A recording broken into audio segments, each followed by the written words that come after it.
Yo, halo sabrekar, apa kabar kalian semua? Balik lagi tentunya sama Bang Kim di channel kebanggaan kita semua, apalagi kalau bukan di channel Kaum Review. Kali ini Bang Kim akan melanjutkan alur cerita dari manhwa yang berjudul Misi Penyelamatan Bumi part ke-15. Bagi kalian semua yang belum nonton part sebelumnya, Bang Kim saranin buat nonton terlebih dahulu supaya kalian gak ketinggalan alur ceritanya. Oke lah, gak usah lama-lama. Buat kalian semua yang belum subrek, silahkan di subrek terlebih dahulu, karena kita akan langsung masuk ke dalam alur ceritanya. Melanjutkan cerita dari part kemarin yang dimana Tianxing beserta pasukan serta penduduk desa keluarga yang bertarung bersama melawan dan berhasil mengalahkan kawanan serigala. Di part kali ini Tianxing yang mengajak bergabung menjadi warga desa Xuanhuang kepada Jenderal Yang Ye beserta prajuritnya pun didukung oleh anak-anaknya. Yang Ping dan Yang Erlang pun menyarankan ayahnya agar mau bergabung bersama desa Tianxing, sekaligus mengabdi untuk menjaga serta melindungi orang-orang di sana, yang mana tugas melindungi dan menjaga orang-orang merupakan impian Jenderal Yang Ye sebagai prajurit. Mendengar saran dari anak-anaknya, Jenderal Yang Ye pun menuruti perkataan anaknya. Dirinya bersedia menyerahkan seluruh pasukan beserta dirinya untuk menjadi bagian dari desa Xuanhuang. Mendengar Jenderal Yang Ye bersedia bergabung menjadi bagian dari desa Xuanhuang, Tianxing pun senang dengan bergabungnya Jenderal Yang Ye beserta pasukannya. Itu akan sangat membantu desa Xuanhuang dalam memperkuat pertahanan desa Xuanhuang. Jenderal Yang Ye berjanji dirinya akan melindungi Tianxing beserta penduduk desa. Di sisi lain, kita diperlihatkan anjing yang diberi air oleh Tianxing tadi. Anjing itu nampak kesal dengan Tianxing karena Tianxing memberikan botol itu tanpa membuka terlebih dahulu botolnya, sehingga anjing itu kesusahan untuk membuka botol air yang akan dia minum. Setelah susah payah anjing itu membuka botol tadi, akhirnya anjing itu berhasil membukanya. Anjing itu mulai meminum air pemberian Tianxing. Sambil meminum air, anjing itu menyayangkan tindakan Tianxing yang seharusnya Tianxing bertindak lebih awal untuk melawan kawanan serigala. Jika saja Tianxing bertindak lebih awal, maka anjing itu yakin Erdan yang merupakan bocil tadi dan dirinya tidak mengalami hal buruk yang menimpa mereka saat ini.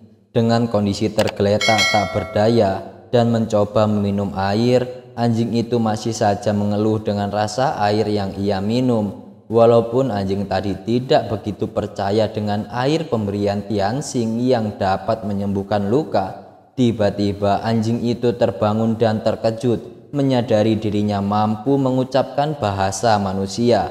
Setelah luka yang didapatnya berangsur sembuh, anjing itu mulai berdiri dan berjalan. Orang-orang di sekitar anjing itu, mereka nampaknya terkejut melihat ada anjing yang mampu berbicara bahasa manusia. Tianxing beserta prajurit lainnya yang juga menyaksikan anjing itu berbicara bahasa manusia pun terkejut. Tianxing mengira dengan meminum air pemberiannya tadi, anjing itu jadi bisa bahasa manusia. Namun Tianxing menyadari anjing yang memiliki aura hijau itu bukanlah anjing pada umumnya. Bahkan sekarang anjing itu bisa bicara bahasa manusia. Setelah anjing itu berdiri dan luka yang dideritanya sembuh, tiba-tiba anjing itu merasa mual dan akan memuntahkan sesuatu dari mulutnya. Karena sudah tidak bisa menahan rasa mualnya, anjing itu memuntahkan sesuatu dari mulutnya. Melihat hal itu, Tianxing nampak mengetahui sesuatu yang dimuntahkan oleh anjing tersebut. Anjing tersebut memuntahkan tulang transversal, yang mana menurut harfiahnya, hewan tidak bisa berbicara layaknya manusia dikarenakan adanya tulang transversal dalam tenggorokan hewan. Karena adanya tulang transversal itu, hewan tidak bisa menyuarakan dan memproduksi suara manusia. Tianxing mengenal seseorang yang merupakan Master Refining Qi. Orang itu secara khusus menciptakan sebuah pil penghancur tulang untuk menghancurkan tulang transversal dalam tubuh hewan dan membantu hewan-hewan itu agar dapat berbicara. Namun, pil buatan Master Refining Qi itu tergolong sangat mahal dan langka. Maka dari itu, mustahil anjing tadi mendapatkan pil tersebut, kecuali serangan Moonblade milik Raja Serigala tadi tanpa sengaja mematahkan tulang transversal milik anjing tersebut. Anjing yang telah memuntahkan tulang transversal tadi merasa sombong karena dirinya benar-benar bisa berbicara bahasa manusia. Dirinya yang merupakan bangsawan di antara anjing lainnya, dirinya menyombongkan diri karena hanya dirinya lah yang mampu berbicara dan jenius, sedangkan anjing yang lainnya tidak bisa. Sambil berbicara sendiri, anjing yang merasa dirinya jenius itu nampaknya ia merupakan raja yang terlahir alami dengan kemampuan berbicaranya. Dirinya menganggap bahwa ia merupakan dewa anjing. Dengan begitu, dirinya memerlukan nama yang kuat untuk diberikan kepadanya. Dia membutuhkan nama yang jika namanya disebut, maka nama itu bisa membuat musuhnya terkejut dan ketakutan. Erdan yang merupakan tuannya merawat anjing itu dengan baik.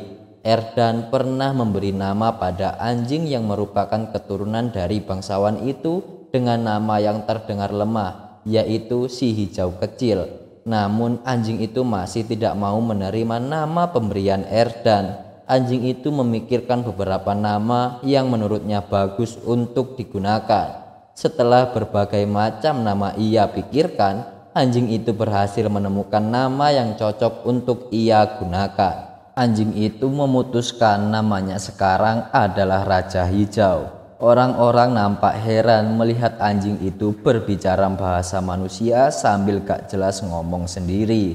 Tianxing yang mengetahui hal itu, nampaknya ia mulai tertarik dengan anjing tersebut.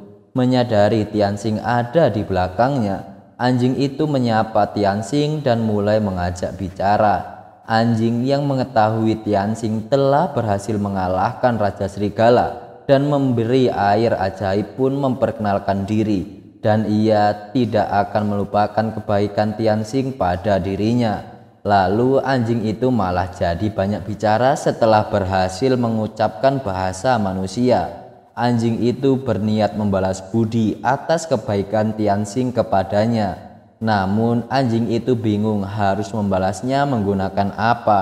Anjing itu ngoceh sambil memikirkan apa yang harus ia berikan kepada Tianxing. Makin dibiarkan, anjing itu malah makin ngoceh ngalor ngidul gak jelas. Orang-orang yang mendengar anjing itu ngoceh-ngoceh gak jelas mulai terganggu dan resah mendengar ocehan anjing tadi.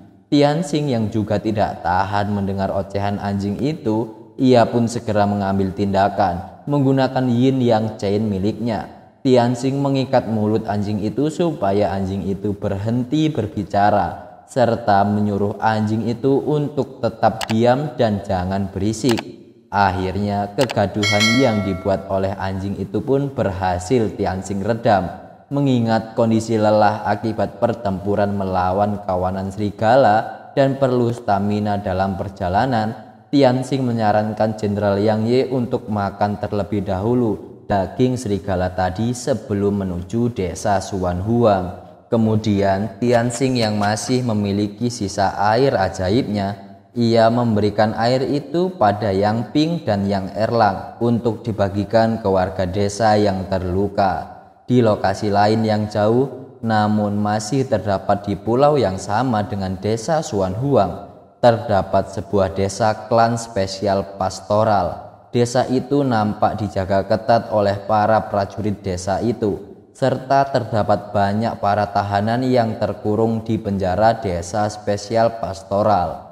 Para tahanan itu terbagi menjadi dua kelompok, kelompok pria dan kelompok wanita. Terlihat para pria yang sepertinya menjadi budak di desa itu sedang bekerja rodi sambil dikawal ketat oleh Algojo di sana.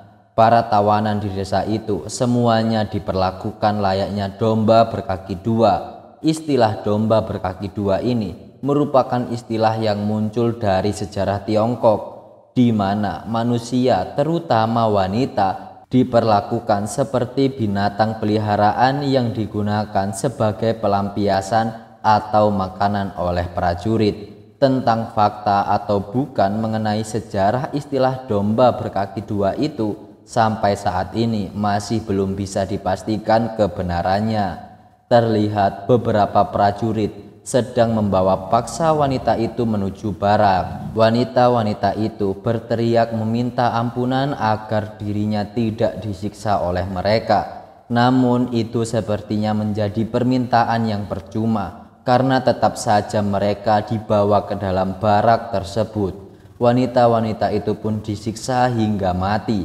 Lalu mereka pun mengambil mata mayat wanita itu untuk dimakan oleh mereka. Dari luar benteng desa spesial pastoral, terlihat pasukan berkuda sedang bergegas menjalankan misi dari Raja Zuoxian untuk mencari lembah yang memiliki dataran dan sungai yang akan mereka jadikan pangkalan tempur 80 mil ke arah selatan dari desa spesial pastoral.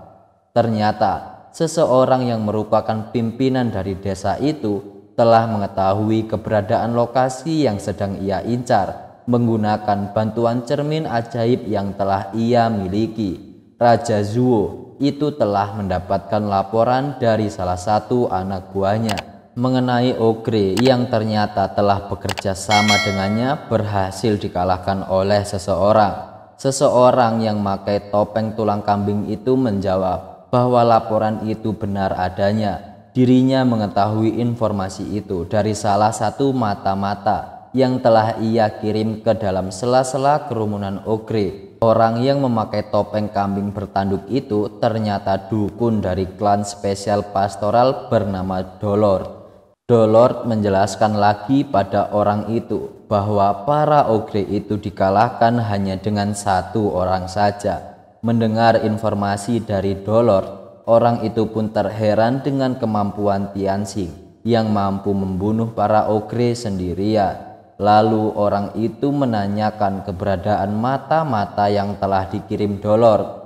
Dolor pun menjawab pertanyaan orang itu. Ia menjawab bahwa mata-mata yang ia kirim bernama Hua Tianmu, yang merupakan salah satu orang yang handal di bidang mata-mata. Hua mengirimkan pesan kepada Dolor menggunakan burung gagak pagi itu untuk memberitahu mereka bahwa Hua telah bergabung dan menyelinap ke desa keluarga Yang. Sambil melihat situasi dan menunggu waktu yang tepat, Hua akan memberitahu mereka untuk meluncurkan serangan.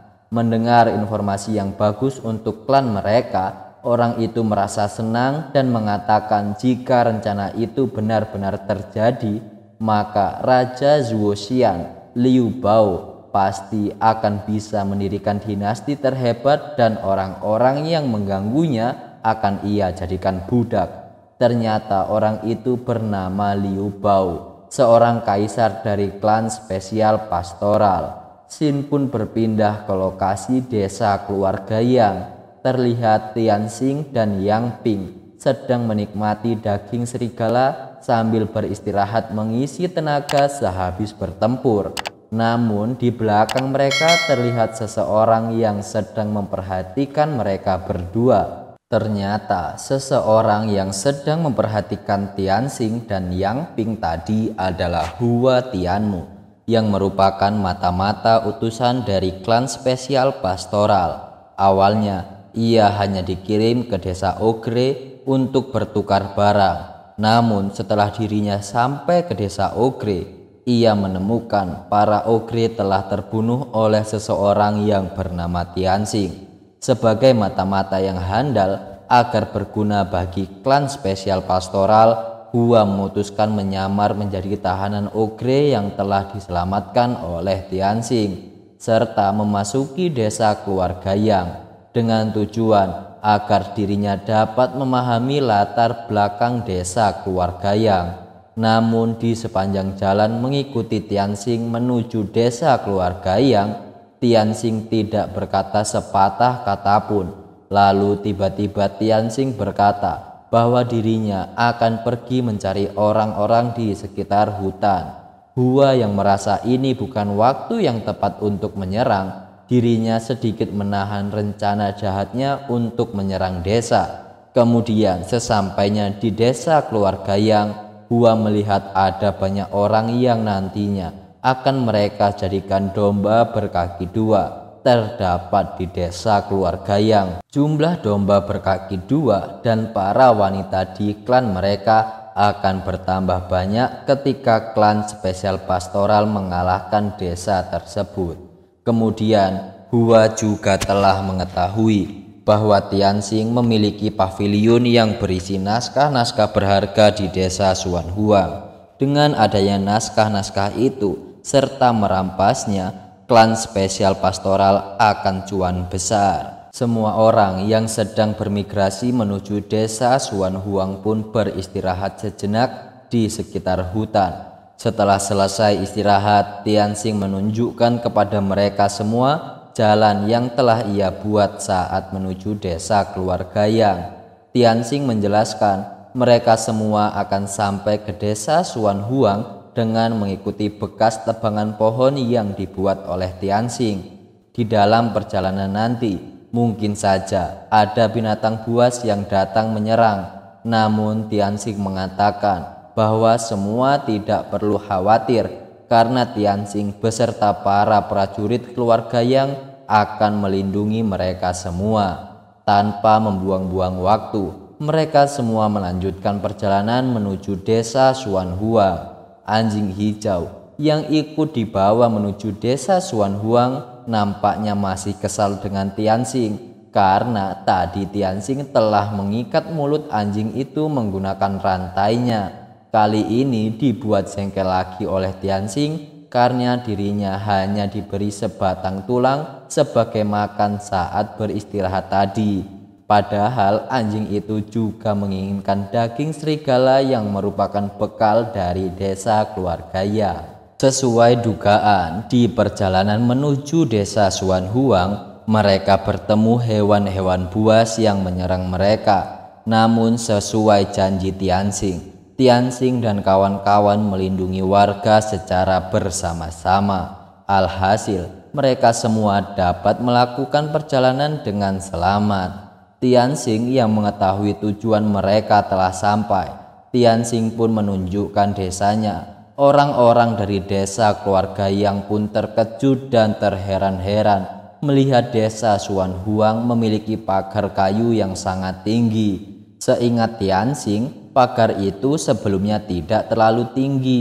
Dirinya menduga sepertinya Tuan Huang dan yang lain telah membuat beberapa perbaikan pada pagar kayu itu. Bahkan pagar itu sengaja ditumbuhi semak berduri untuk menstabilkan posisi pagar. Yang Ping dan Yang Erlang pun terkejut melihat desa Suan Huang juga memiliki menara panahan yang nampaknya desa Suan Huang memang memiliki pertahanan yang kuat. Namun beberapa saat mereka semua sampai di desa Suan Huang, pandangan mereka teralihkan dengan kemunculan seekor burung di langit. Jenderal Yang Ye nampak menduga bahwa itu merupakan burung phoenix karena melihat burung itu memiliki warna sayap berwarna-warni. Tianxing juga yang nampaknya mengetahui beberapa ciri dari burung phoenix pun tidak menyangkal dugaan Jenderal Yang Ye. Di lokasi lain, Raja Zuo dari klan spesial pastoral ternyata melihat burung phoenix itu dari kejauhan. Dolor yang bersama Raja Zuo dan melihat burung phoenix itu pun berkata pada Raja Zuo, burung phoenix itu tidak akan mendarat di tempat yang tidak memiliki harta. Berarti jika burung phoenix itu mendarat di suatu tempat, maka tempat itu pasti memiliki banyak harta. Mendengar penjelasan Dolor, Raja Zuo berambisi untuk merebut semua harta yang terdapat di seluruh lembah itu. Di dunia yang luar biasa ini, Raja Zuo bahkan meyakini dirinya bisa menjadi dewa atau sang pencipta. Mendengar ambisi rajanya, Dolor pun menyarankan Raja Zuo untuk tetap berhati-hati agar tidak mati sebelum pencapaiannya berhasil. Dolord menyarankan lagi, Raja Zuo harus fokus meningkatkan kekuatan dengan cepat. Mendengar saran dari Dolord, Raja Zuo pun menjawab bahwa dirinya akan memanfaatkan budak wanita-wanita itu untuk mengultivasi tekniknya. Dan sekarang Raja Zuo telah mencapai Qihai tahap kedua. Raja Zuo yang siap berkultivasi untuk meningkatkan kekuatannya, ia pun memerintahkan bawahannya untuk membawakan 2 orang wanita ke tendanya. Dengan sigap, bawahan itu segera membawakan wanita pesanan Raja Zuo dari dalam penjara. Seorang wanita yang menyaksikan temannya dibawa paksa oleh prajurit Raja Zuo untuk dijadikan tumbal, dirinya merasa frustasi dengan nasibnya yang akan berakhir seperti teman-temannya. Wanita itu menganggap lebih baik mati bunuh diri daripada mati sebagai tumbal. Benar saja, wanita itu pun berlari membenturkan kepalanya ke sebuah batu besar di dekatnya untuk bunuh diri, dan kemudian wanita itu pun mati. Melihat ada tahanan wanita yang mati bunuh diri, penjaga itu pun segera membersihkan dan siap mengolah mayat wanita itu menjadi makanan mereka. Di tempat lain yang masih berada di dalam lokasi desa klan spesial pastoral, terlihat 2 orang pria yang sedang bekerja rodi melakukan perbincangan secara diam-diam. 2 orang itu bernama Chen Xing dan Wu Guang yang merupakan pemimpin pemberontakan petani di masa lalu sebelum terjadinya Eternal Kingdom. Chen berkata kepada Wu bahwa mereka kini telah berada di dalam klan yang kejam. Hanya kematianlah yang menanti mereka. Atas dasar itulah dirinya tidak mau mati sia-sia dan akan melakukan sesuatu untuk bisa dikenang banyak orang. Wu yang mendengar perkataan Chen pun menanyakan, apakah Chen sudah memiliki rencana melakukan pemberontakan.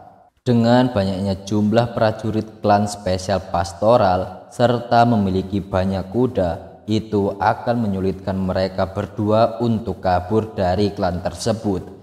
Menanggapi pertanyaan tentang rencana apa yang akan mereka lakukan, Chen pun mengatakan bahwa dirinya telah menyusun rencana dengan beberapa orang tahanan lainnya kemarin malam. Orang-orang itu masih memiliki obat Mongolia kering. Selama mereka bisa memasukkan obat itu ke dalam sumber makanan dan air dari klan spesial pastoral, mereka mungkin akan memiliki kesempatan untuk melarikan diri. Sebagai info buat para sabreker semua, obat Mongolia kering jika dikonsumsi akan menimbulkan efek samping seperti ruam kulit, gatal-gatal, hidung berair, mual, dan diare.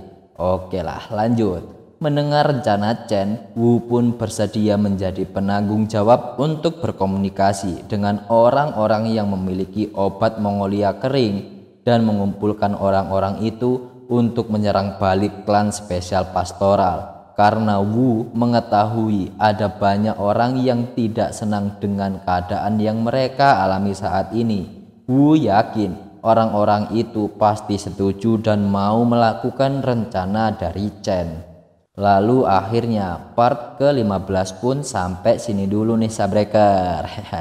Terima kasih buat kalian semua yang udah nonton video ini sampai selesai.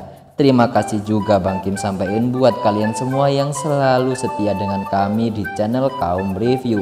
Tungguin part selanjutnya yang akan kita upload secepatnya. Terima kasih banyak. Bang Kim pamit, sampai jumpa di part selanjutnya. See you and bye-bye.